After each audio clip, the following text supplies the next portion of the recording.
वज़ीर-ए-आज़म शहबाज शरीफ की ज़ेर सदारत मुल्क में बारिशों और सैलाबी सूरत हाल पर हंगामी इजलास हुआ। NDMA को खैबर पख्तूनख्वा हुकूमत से ताउन जारी रखने की हिदायत की गई है। रिलीफ ऑपरेशन के लिए तमाम मसाइल बरूए कार लाने के अहकाम जारी किए।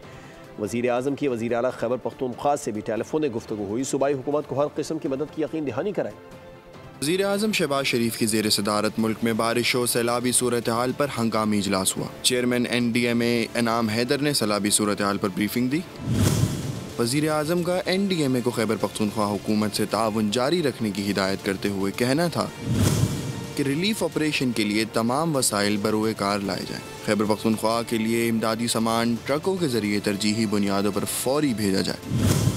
वज़ीर-ए-आज़म शहबाज शरीफ ने सैलाब में फंसे अफराद और सयाहों को फ़ौरी महफूज मकामात पर मुंतकिल करने की हिदायत की।